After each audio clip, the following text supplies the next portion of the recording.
Hi everyone, welcome to Mr. Carlson's lab. Signal One Transceiver Troubleshooting. This Signal One has a problem with the display. One of the digits is out. In this video, I'll get the display working again and I'll share that process with all of you.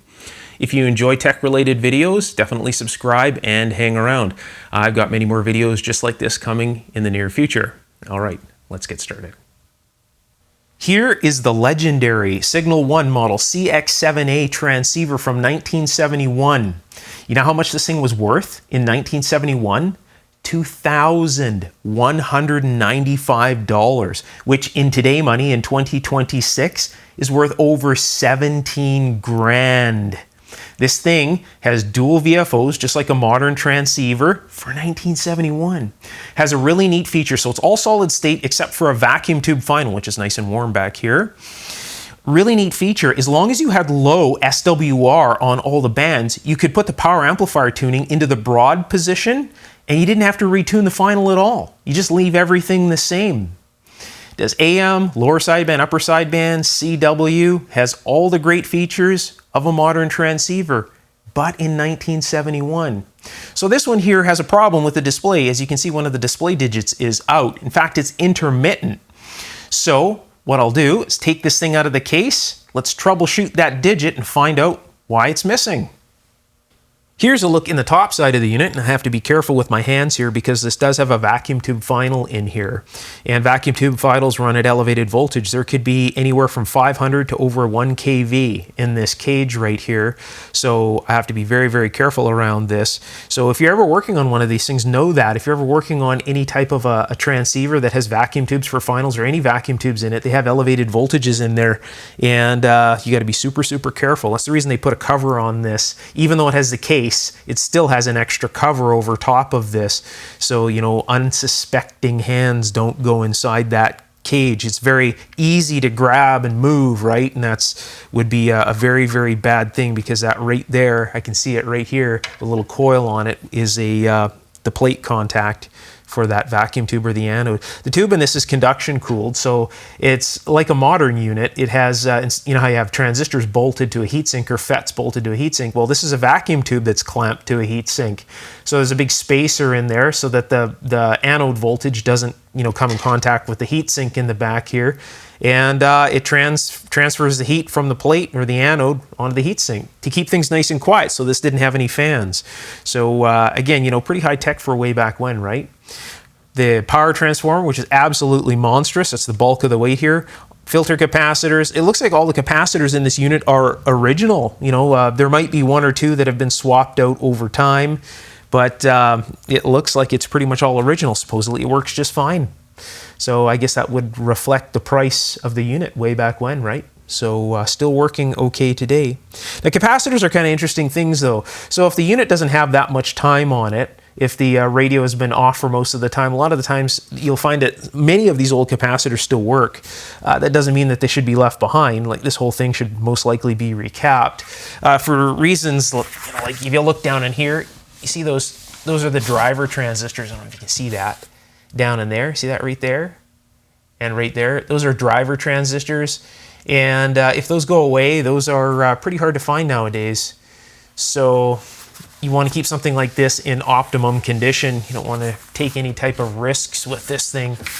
So this thing will probably end up receiving a recap here in the near future sometime. So the digit is here and it is intermittent, and this is the board right here. So this is the board of interest. So now I need to find out what's going on with this and why that one digit is out. So you can kind of see the only thing that's lit in the digit is the decimal. And that tells me that there is B plus onto this. So Nixies usually have between 150 and 200 volts worth of B plus on the actual Nixie tube in order to light them up, right? Because they, of course, it's a neon tube, and each of the numbers inside are individual little numbers, and they're stacked. And then there's an anode, and then what happens is the anode has the 150 to 200 on it, and then each digit, whichever digit needs to light up, will get grounded. So if the number 1 needs to light up, it connects to ground. or number 2 it connects to ground, and so on and so forth. So obviously the decimal place is lit up, so we know that the Nixie tube is most likely okay, and it still has neon in it, so it hasn't leaked out. So there is some other reason in this unit here. And of course it is intermittent. It does kind of pop on and pop off. So there is definitely something. These are the drivers right here. So I'll zoom you in just a little bit. So you can see the display drivers. It looks like somebody has replaced those drivers already. You'll see these things are flickering, kind of like a flutter. It's not viewable here. That's because of the camera scan rate, and of course these things are pulsing, right? So the digits are completely stable, even though you see these flickering. There's no flicker on my end. Again, that's just because the camera is beating with the pulse rate of the Nixies here. So these are the drivers, and these are the most likely failure point, these things right here, right? So you can see these two are socketed already. So there's two sockets there. If I can get this any closer and get this straight down for you so that you can see that just a little bit easier. Move the wire out of the way. So you can see that they've put sockets in here, and those sockets are, you know, obviously there because maybe somebody figures they're going to fail again. So yeah, it's that's the way it goes. So you can kind of see it's trying to light a digit right now. So let's see here.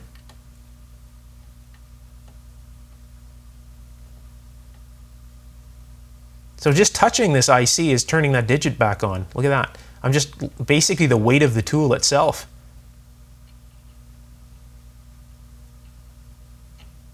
I don't know if you can see that from up here. This digit is coming back on. I'll move you closer to the front. Okay, I slowed down the scan rate of the camera so the flickering isn't so incredibly bad. Now what I'll do here is I'll just ever so gently touch the corner of that IC. Look at that.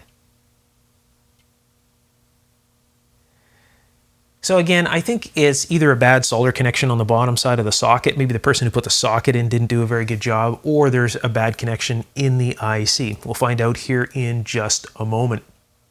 I've got the board removed, so basically just 4 screws around the perimeter here, and it lifts right up, so everything's been safely discharged, as Nixies of course have elevated voltage. And on the bottom side, where the sockets have been put in, it does look pretty rough. So what I'll do is I'll put something here to hold this up, and I'll zoom you in and show you exactly what's been done.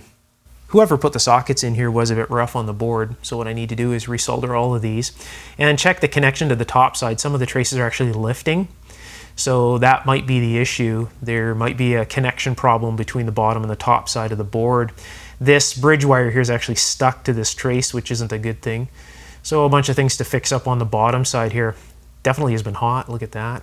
This resistor over here has been replaced already. As you can see, the top side of the socket here is not even soldered to the traces. So the actual connection on the top side hasn't been made because of the socket. You can't get a soldering iron tip underneath here to make those connections. So really what needs to be done is these sockets need to be removed, and these ICs need to be put directly down onto the circuit board and soldered both sides independently. Well, I cleaned this up to the best of my ability. I'll zoom you in here. So I mounted the ICs directly onto the printed circuit board, replaced a couple of capacitors that were kind of sketchy, cleaned up the backside the best that I could. So hopefully you can see that. So cleaned that up the best that I could, and got rid of the bridge wires because, well, those were there because of the sockets. So I reestablished connections just by soldering these ICs onto the board. So I guess now the moment of truth. Let's see if this thing works. There are 15 posts on the back of this, and this wire broke off of one of them. So thankfully, I did this before I ended up disconnecting all the wires from the board here, because the board itself here, I also did this right here so that I know where to connect all the wires back to the board. So word of advice, if you're ever disconnecting one of these boards, these wires are pretty brittle and they have a tendency just to break off. So now at least I know that this one goes down to that little bottom post right down there. All right, the circuit board's back in, and I have you up here so that if there's anything dramatic that goes on, you'll get to see it. So I have the camera frames slow again so that if the Nixies do come on, the flicker is not too incredibly bad. All right, here we go. They are on, And if they're on, chances are there's not going to be any smoke. Look at that, they're all lit. I'll move you down. Look at that. No problems, no jumper wires anymore, and it's nice and clean. So since that's been recapped, that should be fine for a long time. I don't think that'll need to come out anymore. So because we're at 3 megahertz, I don't know if you can see that down here, we're at 3 megahertz. This is after the 3, this is the kilohertz range, right? So that's actually 3.416.7. So in order to be right in the 80 meter band, you need to bring this up to 3.5. So technically right here is where the 80 meter band starts. So as you can see, it overlaps a little bit, which is fine. And it all looks good. Let's try the other VFO. So let's see here. I believe this is the other VFO. There it is.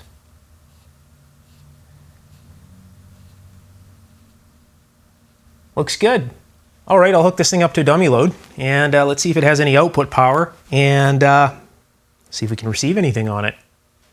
All right, let's see if it has any output power. Just put it at 3850. It's into a dummy load. Dummy load is right there. So again, the camera's slow to stop the flicker here. So let's see here. So let's put it on tune, make sure the carrier is down. Put it on tune. All right, you see that flicker there. Already at 117 watts, 120 watts. And right at the top is 150 watts, just what it's supposed to do. 149.99. So I'll turn that right back down again. Take a look at it again. I'll turn it back up. 150 watts. Spot on. So no problems with the transmit. The receiver portion in the Signal One is working fantastic. Well, you can have 50 ohms plus or minus 0.5% or whatever. It'll be okay. I mean, it'll get you in the ballpark, really. Our stuff really is not that critical. It's not like when you're up into UHF or microwaves or stuff like that, then it becomes more critical, I believe. Sounds really, really good. Has this really deep audio on this end. I don't know if the microphone is conveying that, but it sounds really, really good. Now, of course, this could use a complete alignment and capacitors. It's probably never had an alignment, and as we know, it's never had capacitors. So the two that I put in are probably the biggest replacement count inside this thing at this point. If you'd like to see me go further with this Signal One and do an entire alignment on it and do an entire recap and tune this thing up, let me know in the comments below. If I get enough requests, I will revisit this and do that. If you enjoyed this video, definitely subscribe and tap all. That way you'll be notified when I post a brand new video. If you'd like to take your electronics knowledge to a much higher level and gain access to hundreds more videos with projects for you to build and learn from, I have an electronics course on Patreon. I share many of my personal electronic inventions, creations, and designs there as well. So all the plans to build them and everything is on Patreon. Check it out. I'll put the link just below the video's description under the Show More tab, and I'll pin the link at the top of the comment section. So if you click on one of those links, it'll take you right there. Or if you're more comfortable just using Google, just type in Mr. Carlson's Lab Patreon and I'll pop right up. It's a zero pressure place to be. You'll learn at your own rate, and there's something there for just about everyone interested in electronics. All right, until next time, take care. Bye for now.